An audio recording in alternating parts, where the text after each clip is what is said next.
Sejam muito bem-vindos, amigos cabeças de gasolina. Eu sou Carlos Del Valle e esse aqui é o Roda com Roda. E a gente está fazendo a nossa série que a gente fala de cada ano, de cada temporada, dos principais carros, como que cada carro funcionava, os principais acontecimentos. E agora chegou a vez do ano de 2005.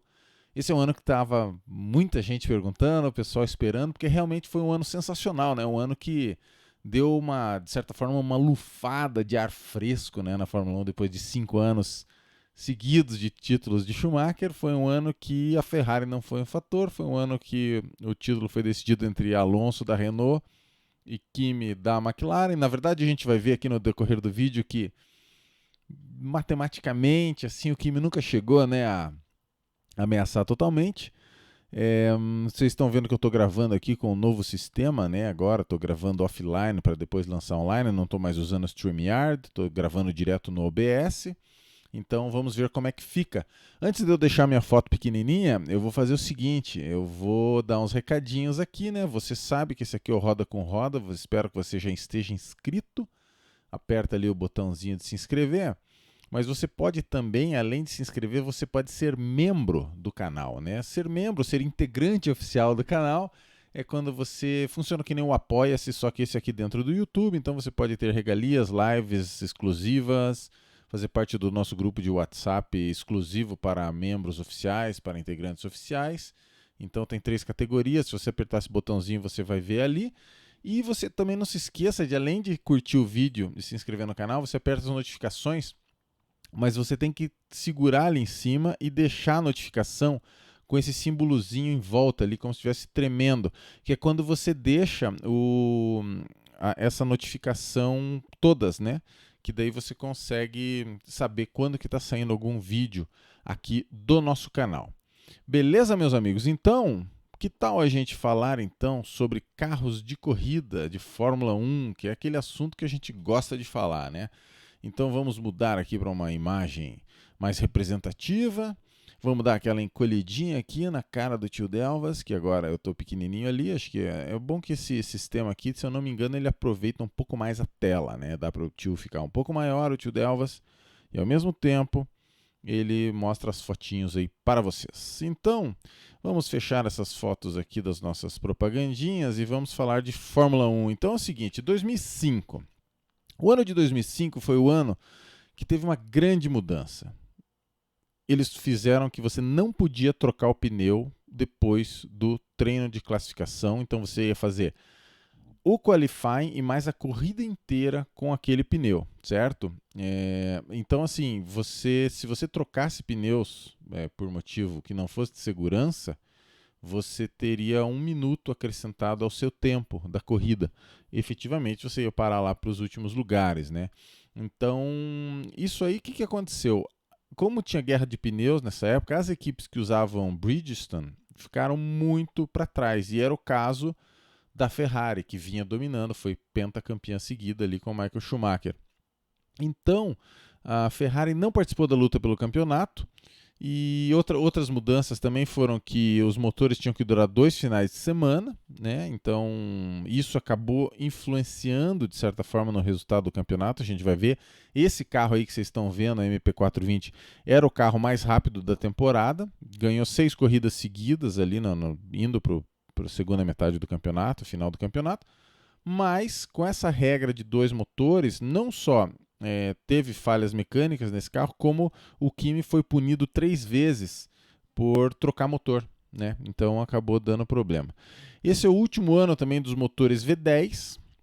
Então, para 2006 ia voltar a troca de pneus, mas os motores tinham que ser motores bem menores, né? Os motores V8 2.4.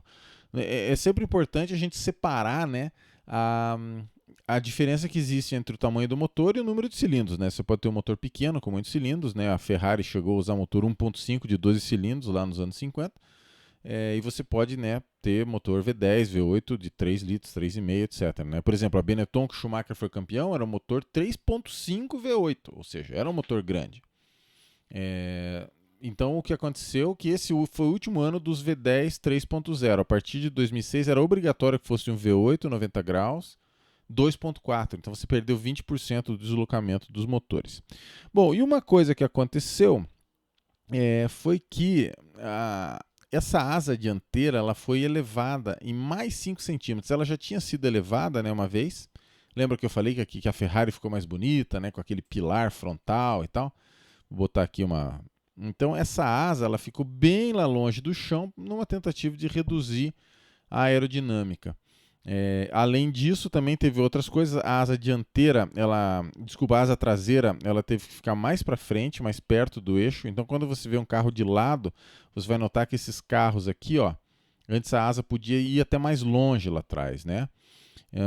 Então, o difusor também precisou ficar mais longe do chão. Porque é aquela velha história, né? Você quer que o fluxo seja acelerado nas superfícies aerodinâmicas do carro. Então, se você deixa mais longe, esse ar vai fluir mais devagar, porque você não tem aquele efeito solo, né? Que é quando você tem o carro bem próximo do chão para aumentar a pressão aerodinâmica. Você nota que, né, era o problema que acontecia lá com os Williams de 92, lá do Adrian Newey, que eram carros que colavam no chão, que mantinham a suspensão ativa, coladinho, distância sempre igual do chão. E depois, para 94, quando isso foi tirado, isso deu muito problema e eles acabaram colocando aquela prancha embaixo do assoalho para o carro ficar mais alto, né? Mais mudanças ainda deste ano. O que nós temos? Nós temos últimos V10, asa dianteira mais alta, asa traseira mais para frente, difusor mais alto. O qualifying, eles tentaram fazer um agregado, que você fazia um treino no sábado à tarde e outro qualifying, a segunda metade do qualifying era no domingo de manhã. E então você pegava e fazia um agregado desses dois tempos, uma média, ou na verdade somava, para ver quem que ia largar onde. Isso aí foi rapidamente abandonado. Já na sexta corrida voltou para o formato tradicional de você ter só o treino do sábado à tarde. Beleza, meus amigos? E tem muitas efemérides nesse ano de 2005. Por isso que é um ano tão assim que todo mundo lembra, porque foi um ano que teve tanta mudança, sabe? Teve todo aquele ano, eu não vou entrar no mérito de julgar, né? Se era bom ou se era ruim lá no tempo do Schumacher, mas o fato é que teve muita mudança. Para você ter uma ideia, entre os pilotos, apenas 7 pilotos ficaram na mesma equipe que eles tinham ficado em 2004. Então, para 2005, por exemplo, você lembra lá que até 2004 a Williams era Ralph e Montoya. Os dois foram embora. Montoya foi para a McLaren, Ralph foi para a Toyota. E o que acontece? Só 7 pilotos ficaram no mesmo lugar. Os dois da Ferrari, Schumacher e Barrichello. Os dois da Honda, da BAR Honda, Button e Sato. O Alonso, que o Alonso ele tinha o Trulli como companheiro, lembra em 2004 que o Trulli ganhou em Mônaco, agora virou Fisichella. O Kimi ficou no lugar, era o Coulthard, mas o Coulthard foi para a nova Red Bull. E o Felipe Massa ficou também no mesmo lugar, só que dessa vez era o nosso amigo...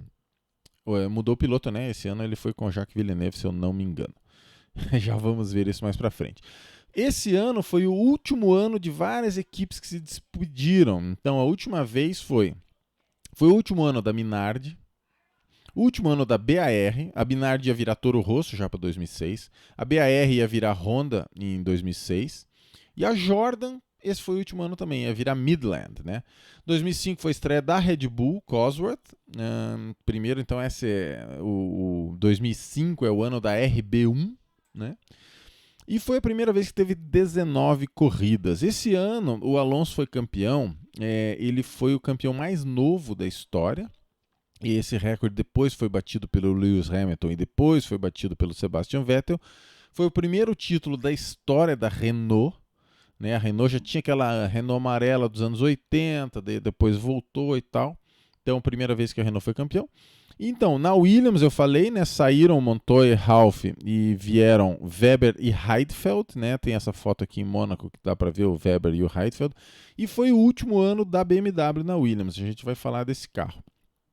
Toyota mudou todo mundo, era Panizzi e Ricardo Zonta, vieram Trulli e Ralph, que ia ser uma dupla que ia ficar bastante tempo, e o resto acho que eu falei, né, o Webber saiu da Red Bull e foi para... na verdade, o Webber era da Jaguar, foi embora para a Williams e virou a Red Bull. Né? Ironicamente, o Webber ia depois voltar. Muito bem, outra coisa importante desse ano, você veja que eu nem comecei a falar dos carros ainda, né? Esse foi o último ano que os motores Mercedes eram feitos pela Ilmor. Então, a Ilmor, que a gente falava que era o Mário Ilien, que é o Il, né? Il de Ilien, e Mor de Morgan, Paul Morgan. Então ficava em Brixworth, a empresa que fabricava os motores, com o nome de motor Mercedes. Mas o Paul Morgan tinha morrido lá em 2001 e a partir de 2006, essa fábrica de motores em Brixworth, ela passou a ser da Mercedes mesmo. Então, em 2005, foi o último ano que ainda foi Ilmor. E durante o ano, a Mercedes comprou a fábrica e passou a ser Mercedes puro mesmo, né? Sempre que você fala, né, de alemão puro, assim, dá um certo medo, né, na gente de falar isso. Muito bem, meus amigos. Então, vamos falar dos carros. Sabe qual que é o primeiro carro que eu vou falar? Essa daí, ó, que eu tô falando, meus amigos. McLaren MP420. Primeira coisa, assim, né? O tio Delvas, ele sempre mostra o livro lá do Adrian Newey, How to Build a Car. É com muita satisfação que eu sempre vejo cabeças de gasolina me mandando fotinhos do livro, falando que estão lendo, que acharam fantástico, que compraram. Tem muita gente escrevendo para HarperCollins Brasil, pedindo para traduzir. Eu posso me dispor a traduzir, mas não sei se eles iam ter o tradutor deles. É um problema, porque livros meio especializados, assim, às vezes a tradução ela é meio ruim, né? Eu tenho um livro da história do Iron Maiden, do Mick Wall, um livro fantástico, mas o cara que traduziu não entendia nada de guitarra, então tem umas coisas que dói no ouvido, assim, você lê em português. Então, escrevam lá para HarperCollins. Então, assim, esse livro que eu vou querer mostrar aqui é o seguinte. Vocês lembram que essa asa dianteira aqui, ela é 5 centímetros mais alta.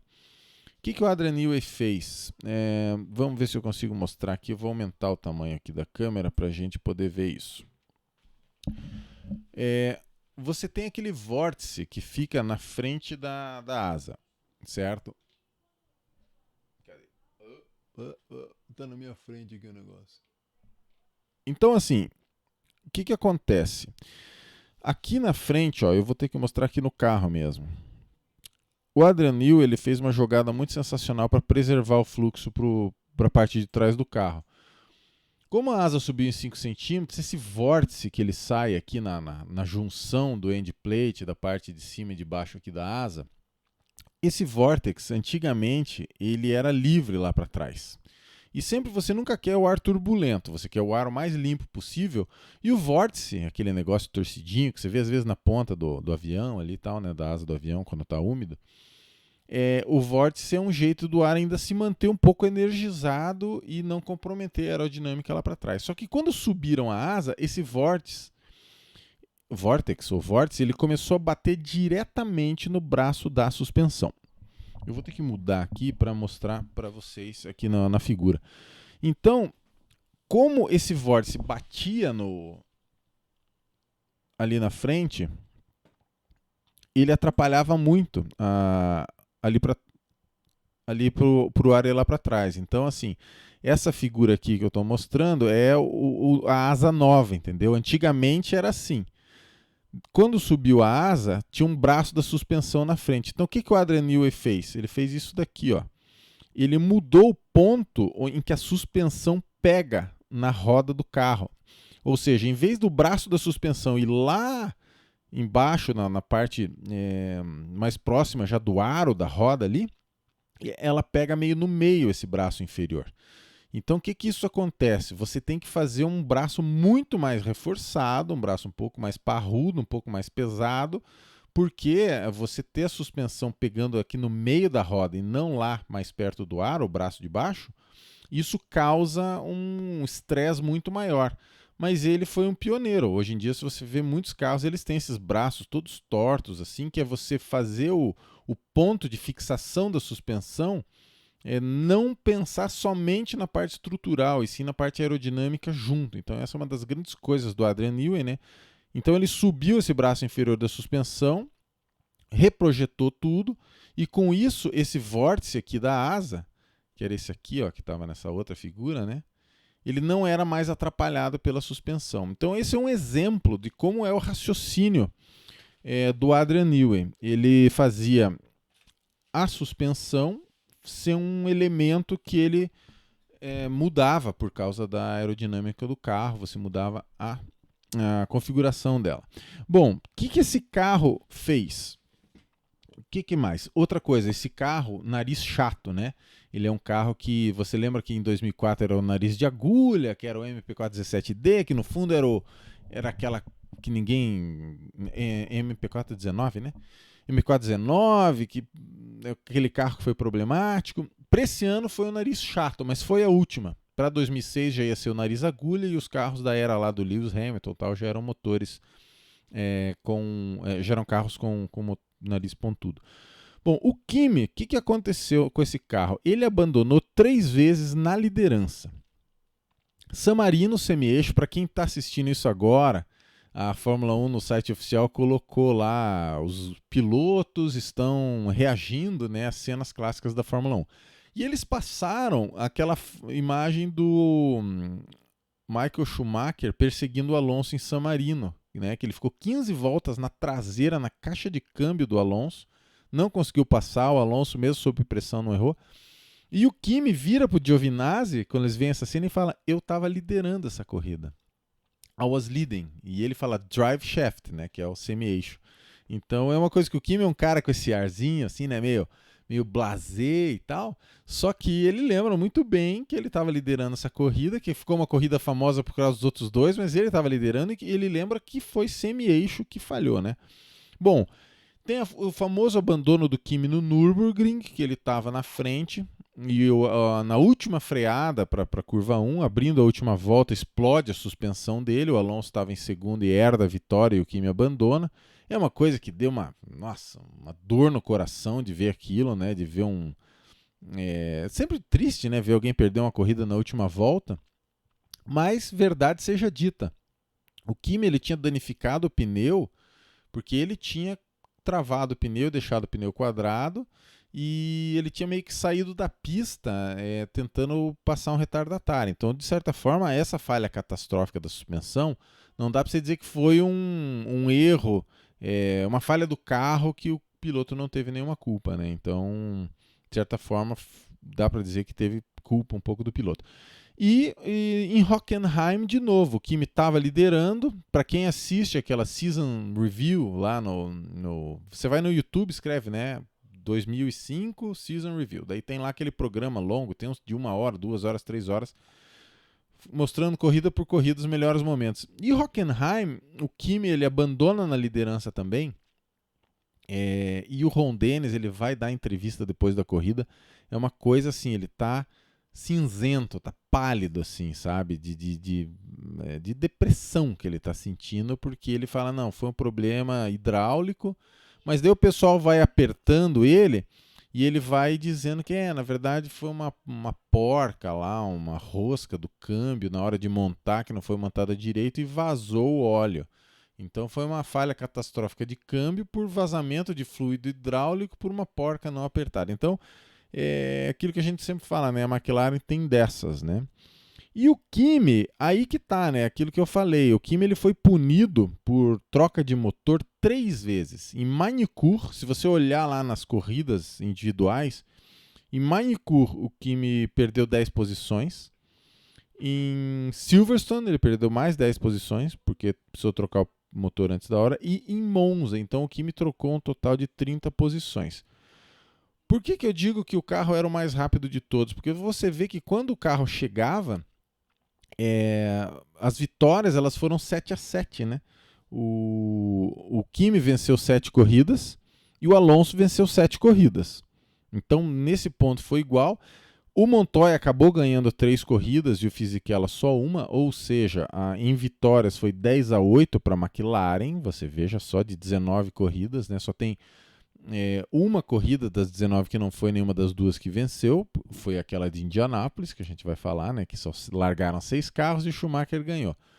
Mas então foi 10-8 para a McLaren. E se você pegar aqui, ó, desde o Grande Prêmio de Silverstone aqui, Montoya, aí Alonso ganha em Hockenheim. Depois eles enfileiram 6 vitórias da McLaren, ó, 2 do Kimi e uma do Montoya. daí Kimi, Montoya, Kimi de novo. Então era um carro extremamente rápido. Você nota que já tinha 3 poles seguidas do Kimi logo na quarta, quinta e sexta etapas. Mas uma coisa é importante falar. Por outro lado, enquanto a McLaren foi frágil, a Renault sabe quantas vezes quebrou com o Alonso? 0. Lembra que a gente falou que uma coisa absurda e bizarra que nunca mais ia ser visto na história da Fórmula 1, porque em 2004 Michael Schumacher foi campeão sem nenhum abandono mecânico, que o único abandono mecânico do Schumacher foi em Mônaco 2004, porque ele bateu, não foi mecânico, então não teve nenhum. E o Rubens também, né? O Rubens Barrichello, o único abandono dele foi bater com o Coulthard lá em Suzuka. Então, o Alonso não teve nenhum abandono mecânico. Se você olhar aqui no resultado do Alonso, ó, tá aqui, ó, Alonso. Esse hatch aqui é aquela corrida famosa no Canadá que ele dá uma triscada no muro e depois ele acaba ficando com o carro torto e abandonando, né? Então, esse 11º na Hungria foi porque ele foi muito mal mesmo, assim, teve um final de semana apagadíssimo, ficou no meio do bolo, quebrou a asa na largada.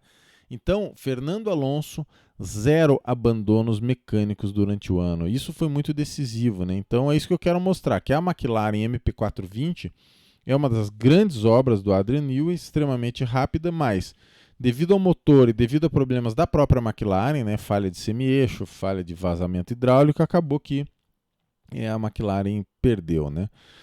Um pouco que o Adrian Newey fala é falta de confiabilidade, né? Essa foi a época que a McLaren mudou para aquela sede lá no MTC. O Adrian Newey quase tinha ido para a Jaguar em 2001, então ficou um clima ruim, né? E alguns ajudantes, ali, engenheiros que trabalhavam com o Newey foram para a Red Bull. Então, eu acho que da McLaren tem que falar do Montoya também, né? Você nota aqui que o Montoya acabou terminando o campeonato em 4º lugar, né? Ou seja, Alonso e Kimi lutaram pelo título e o Schumacher, mesmo com o carro tão prejudicado pelos pneus, acabou chegando 2 pontos na frente do Montoya. E foi o ano que o Montoya teve aquela lesão no ombro, que falou que foi no tênis, mas todo mundo meio que sabia que tinha sido de moto e assim por diante. Então, e ele se bateu assim para se adaptar ao carro, né? O Kimi teve resultados muito melhores, já vinha na McLaren faz tempo, então não foi um ano bom para o Montoya, mas mesmo assim ele ainda venceu, né? Silverstone, Interlagos e Monza, então foram 3 boas vitórias. Foi 7 vitórias do Kimi, 3 do Montoya. E em poles foi 5 para o Kimi e 5-2 para o Kimi. Então o Kimi dominou o Montoya, né? Que mais? Então McLaren 10-7. Vamos então falar da nossa Renault. Essa aqui é a famosa Renault R25, motor Renault V10 e tal. Esse era o motor, lembra que a gente falou que nos outros anos que eles tentavam aquele motor com o V a 110 graus, que não deu certo, e eles fizeram um V que não era 90, esse V é um pouco mais fechado, né? Um V10 a 72 graus.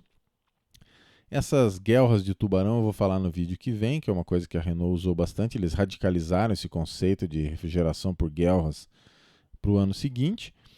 Esse carro projetado pelo Pat Symonds, que é um cara que depois ele acabou indo para...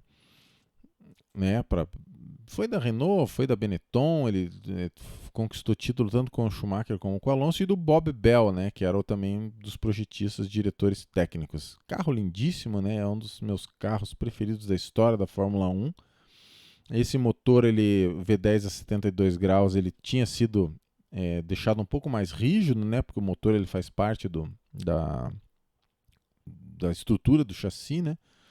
Então esse carro, assim que que a regra de 2005 foi feita, o pessoal meio que largou o carro de 2004, que já dava para ver que o Schumacher já tinha sido campeão mesmo, e partiram para esse carro de 2005. Então muita gente fala, né, que a equipe tem que largar o carro desse ano e partir para o carro do ano que vem. Esse carro aqui é um carro que depõe a favor disso, né? Ele, em 1º de julho de 2004, eles começaram já a projetar esse carro aqui, o Renault R25. Se você olhar, der um zoom aqui, você vai ver que tem uma quilha em V esse carro, né? A suspensão, o braço inferior da suspensão, ele tinha gente que fazia uma quilha dupla, né, que era Sauber, tinha gente que fazia uma quilha só, single kill. Esse era essa quilha em V, porque dela é forte, com o braço se juntando ali embaixo. Então, eu acho que essa é a melhor imagem da quilha da Renault. Nessa não aparece e aqui também não. Mas essa quilha em V é uma das marcas aí da Renault. O que mais? Tinha então essas guerras de tubarão, que ficaram famosas, né, para o ano seguinte também, e foi o primeiro título de um chassi francês. Porque a Renault ela já tinha sido multicampeã lá com a Williams Renault, né, ali do Mansell, Prost, Damon Hill, Jacques Villeneuve. Então o motor Renault já tinha sido campeão. Mas o chassi francês, sabe quando que tinha sido a última vez que um chassi francês foi campeão? 1969, Jack Stewart com o Matra MS-80, que foi campeão de pilotos e construtores. Esse foi o primeiro título da história da Michelin também, então você imagine, né, quem é mais nacionalista francês, assim, o orgulho que eles ficaram, porque chassi francês, motor francês, pneu francês. Esse foi o primeiro título da Michelin e também foi o penúltimo título da Michelin, porque eles iam ser campeões de novo no ano seguinte, com o Alonso em 2006, e nunca mais, porque depois eles foram embora e a Bridgestone passou a ser a única fornecedora, depois virou Pirelli. Então, esse aqui foi, na verdade, o penúltimo ano da Michelin, mas eles pelo menos ganharam os 2 últimos que eles participaram, né? Bom, desse carro, outra coisa interessante desse carro é que ele é o primeiro carro que não era projetado nem pelo Rory Byrne, que era o cara da Benetton e da Ferrari, e nem pelo Adrian Newey desde 1991. Então nós estamos falando de 2005. Então foram 14 anos seguidos que foi dividido entre Rory Byrne e Adrian Newey, né? O Adrian Newey ganhou ali 92, 93, depois 93, depois veio o Benetton, depois veio o Adrian Newey, né, com as Williams de novo, depois Ferrari. E teve 98, 99 com o Mika Hakkinen. Então, desde 91 que não tinha um carro que não fosse nem do Newey nem do Rory Byrne, né? Então, esse aqui é uma grande conquista aí do Bob Bell e do Pat Symonds. Companheiro de equipe do Alonso, Fisichella, ganhou a primeira, foi um qualify no molhado, ele fez o tempo lá 2 segundos e meio mais rápido, porque a pista estava melhor para ele, foi na frente, nunca olhou para trás, ganhou tranquilo, porém, ele abandonou, né, o Fisichella, ele ganhou a primeira e abandonou, vamos ver aqui, as 3 seguintes, né, então, quando você viu o Fisichella ali, depois que ele enfia o carro no muro em San Marino ali, ele está completamente desolado, né, porque ele até conseguiu vencer o Alonso na primeira, o Alonso chegou em terceiro, mas depois o Alonso sai ganhando tudo e o Fisichella abandona as 3 seguintes. Então, 8 vitórias dessa Renault, sendo 7 do Alonso, uma do Fisichella. A Renault, claro, a McLaren terminou o ano como mais rápida, mas se você for olhar, a Renault, né, mandou muito bem no começo. Você pode ver que as 3 primeiras poles foram da Renault e tal, depois que a McLaren foi se acertando cada vez mais. Uma coisa que é importante dizer, que a gente fala, né, aquilo que eu falei na introdução do programa, que a gente diz que foi uma luta entre Kimi e Alonso, mas na verdade o Alonso, depois da 4ª corrida, que é essa corrida aqui, ó, depois do Grande Prêmio de San Marino, como o Kimi foi muito mal no começo, o Alonso já tinha 29 pontos de vantagem para o Kimi depois da 4ª corrida. Então você vê que aqui, depois de San Marino, o Alonso tem 3 primeiros e 1 terceiro, e o Kimi tem 1 terceiro e 8º só marcando ponto. Então eram 29 pontos, e a vantagem nunca chegou a encolher muito, sabe? Depois de Hockenheim, quando o Kimi quebra, né, na liderança e o Alonso ganha, que esse Ger aqui, ó, Alonso em primeiro, Kimi abandona, a vantagem do Alonso chegou a 36 pontos. Então, e o Kimi ele nunca conseguiu ficar a menos do que 19 pontos do Alonso. Então, com o campeonato aberto, nunca ficou a menos de 25 pontos. Então, assim, foi um ano que, na verdade, o Alonso manteve sob controle. É uma coisa que sempre se falou do Alonso, né, que ele era um cara muito novo, mas ele agia como um veterano, né, controlando a situação. vencendo de maneira implacável quando ele não podia vencer, e administrando quando... Aliás, vencendo de maneira implacável quando podia vencer, né? Outro livro, né, que eu uso muitas vezes aqui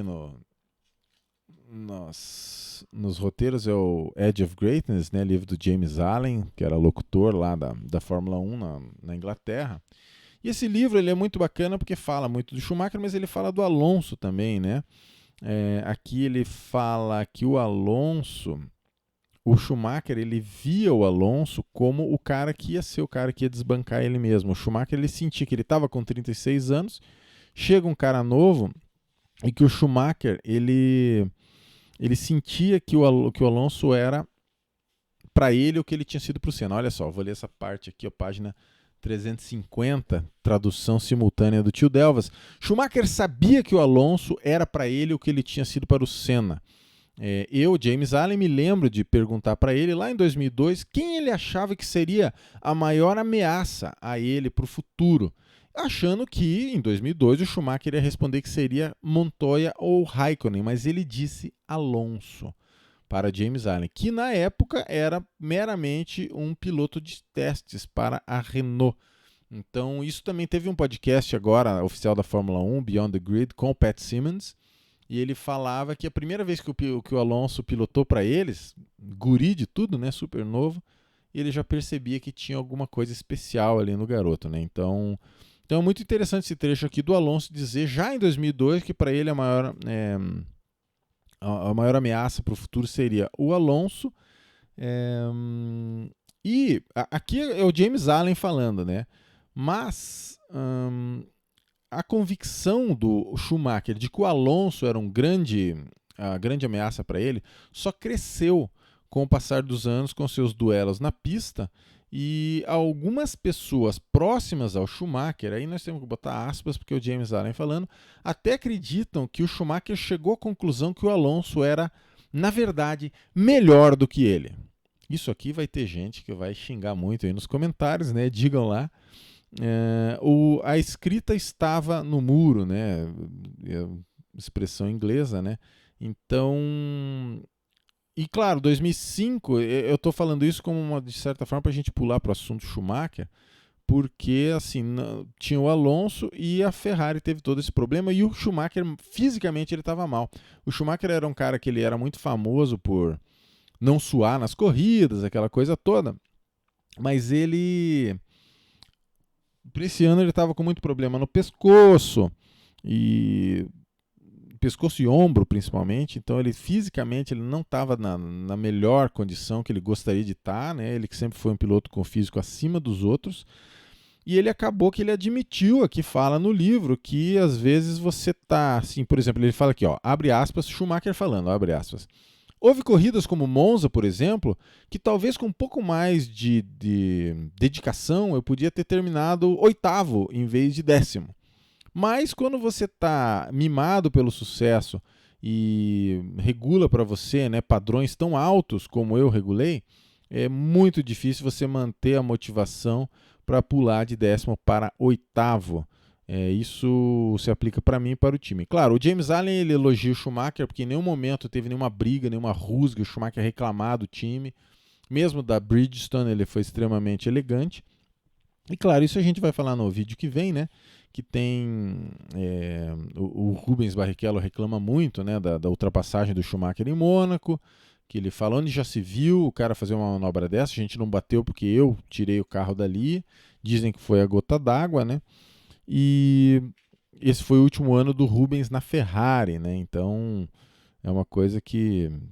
E daí tem toda a treta, quando a gente fala de Ferrari, dessa corrida aqui, né? Que é a corrida de Indianápolis, né? Esse aqui é o Ralf Schumacher com o pneu tendo uma falha catastrófica em Indianápolis, né? Na curva 13, que era a curva que usava o inclinado do oval, e acabou que deu toda aquela treta, acho que todo cabeça de gasolina sabe, né? A famosa corrida em que largaram 6 carros, porque a Michelin já tinha acontecido em 2004 isso, e eles acabaram levando um pneu que não aguentou de novo. E assim, tem muita... Só nesse livro aqui tem, 5 páginas do pessoal falando mal do Michael Schumacher, porque ele foi extremamente intransigente, que, em hipótese alguma, ele aceitou que pudesse ser colocado uma chicane. Eles pensaram em correr todo mundo, por exemplo, todos os pilotos, só que ninguém marcava ponto, só os pilotos que usavam Bridgestone, e daí podia ter uma chicane, e etc, etc. Mas o Schumacher não aceitou nada disso. Eu, pessoalmente, sempre gostei... Nunca tive, assim, de ficar bravo com a Ferrari em si. Eu sempre achei muito pior a posição da Michelin, né? Eu tenho aqui o trecho do Michael Schumacher falando sobre isso, né? Isso tem em vídeo, quem assistir lá o Season Review de 2005 vai ler que, assim, Michael Schumacher na coletiva depois da corrida aqui de Indianápolis. Eu vou te contar uma história, isso é o Schumacher falando, vou te contar uma história de não muito tempo atrás. No Grande Prêmio da Itália de 2001, tinha tido ataque às Torres Gêmeas e tinha morrido um fiscal na corrida do ano 2000, né, o Paolo Gimberdelli, alguma coisa assim, na variante della Rodia lá, né? E estava todo mundo muito traumatizado e eu combinei com os pilotos que eu gostaria de ter, que a gente correria como se estivesse sob bandeira amarela na primeira volta, para diminuir a chance de ter esse tipo de problema, para diminuir a chance de tragédia, então ninguém ultrapassava ninguém no começo.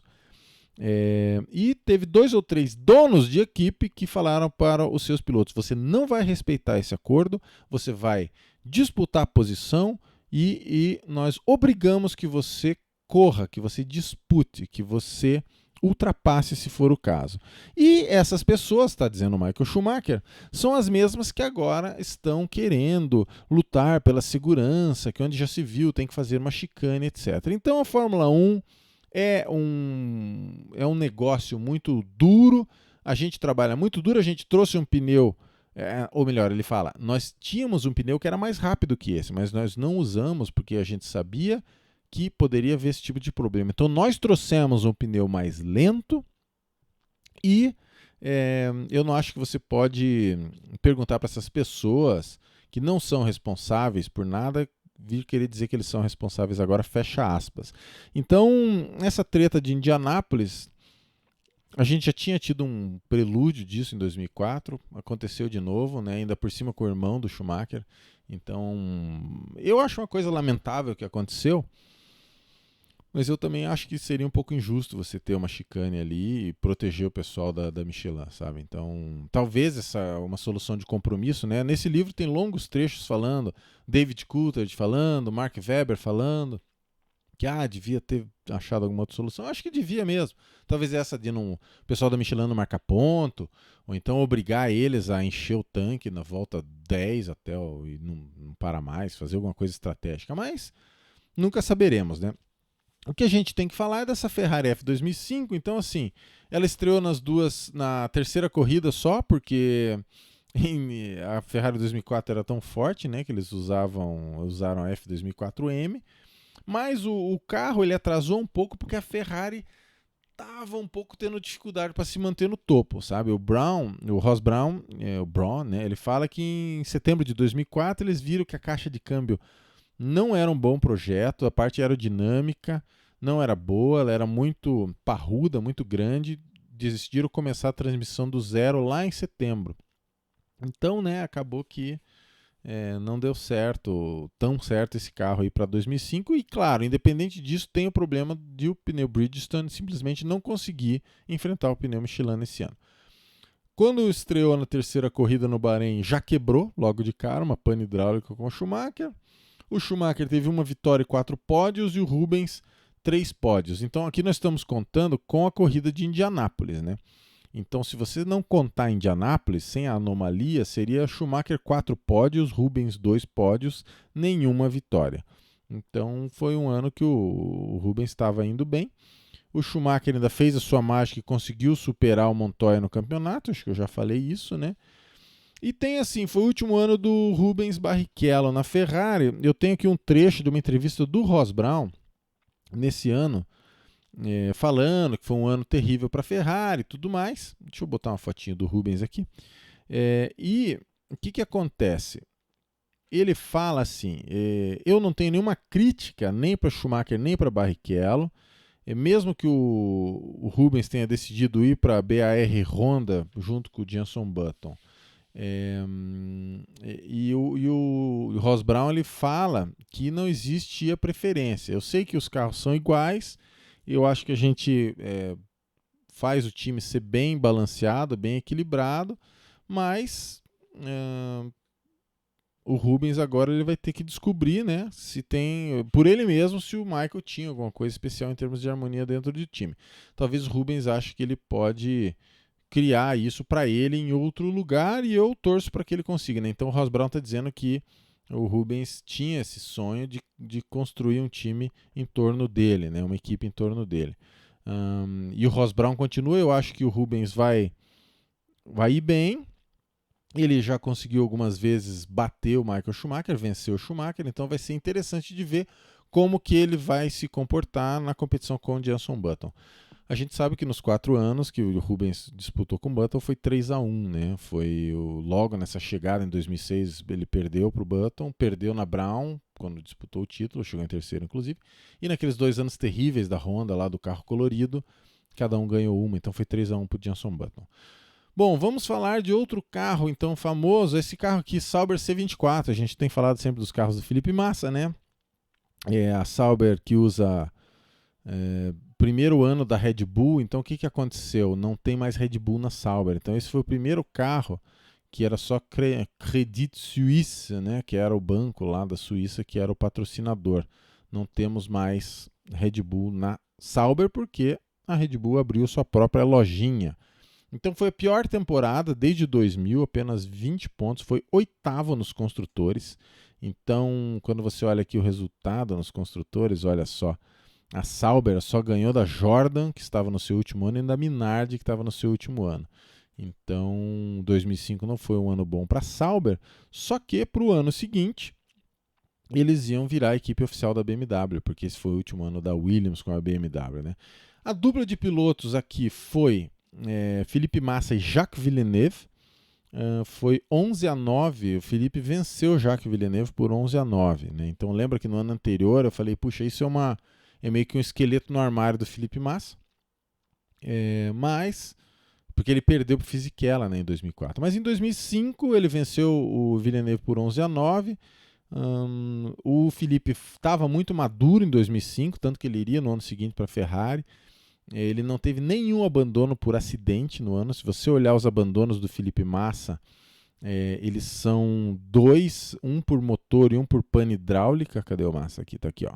Esse hatch e esse hatch aqui, os dois são por falha mecânica. Então, o Felipe Massa, que foi um cara que foi um pouco amigo demais do muro, né, ali no começo, dizia que batia muito e tal.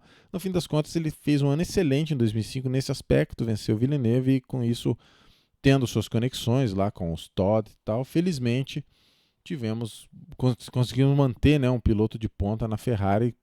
Entrou o Felipe Massa no lugar do Rubens Barrichello.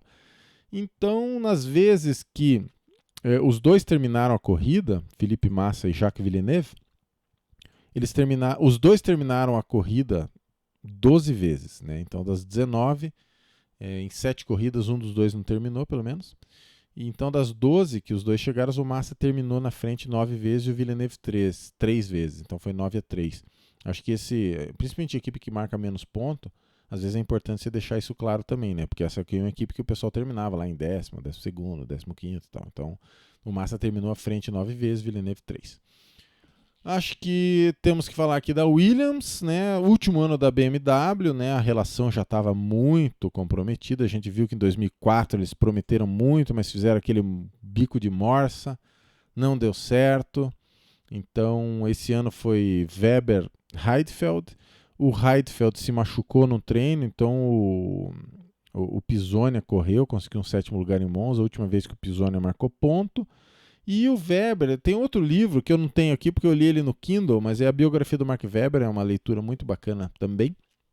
Ele fala que esse ano ainda foi bacaninha na Williams, mas o ano seguinte, que voltou a ser garagista em 2006, o clima era péssimo e aquele estilo, ele critica demais o Frank Williams e o Patrick Head, que eles continuaram administrando a equipe igual nos anos 80, tentando ser o mais durão possível, né, nas negociações e tal.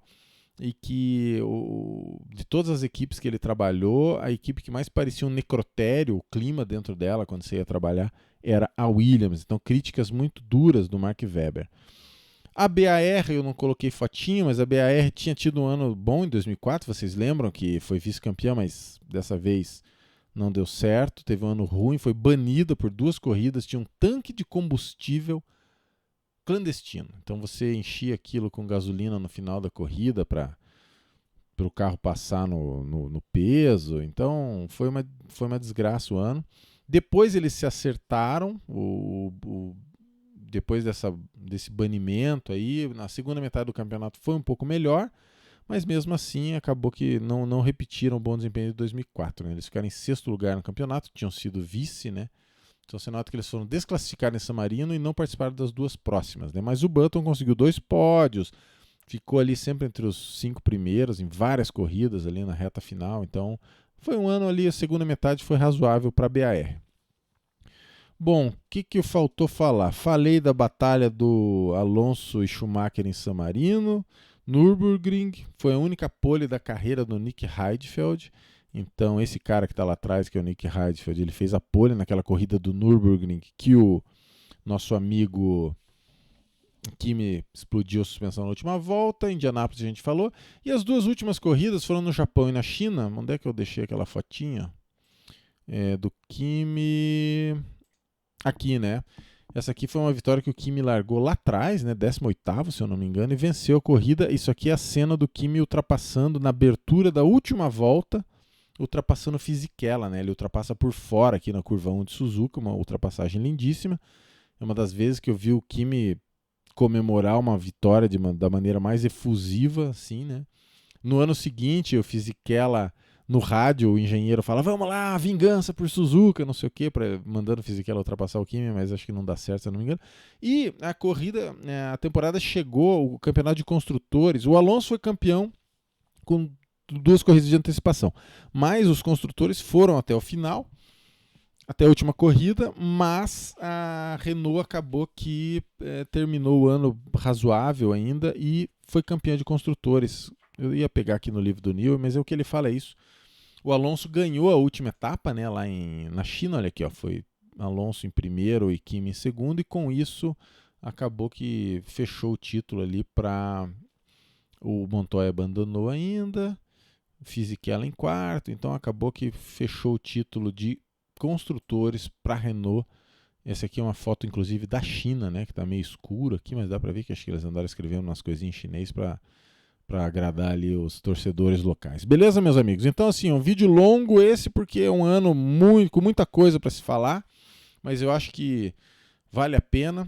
Digam aí o que vocês acham, né, nos comentários. Não esqueçam de se inscrever no vídeo, curtir o canal. Não. Não se esqueçam de curtir o vídeo, se inscrever no canal. Quem puder ser membro, vai ter benefícios exclusivos, prestigie os nossos amigos e a gente vai conversando aí nos próximos vídeos. Ano que vem ainda tem Ferrari e Schumacher conversando, então a gente fala aí no próximo. Um abração para todo mundo e até lá.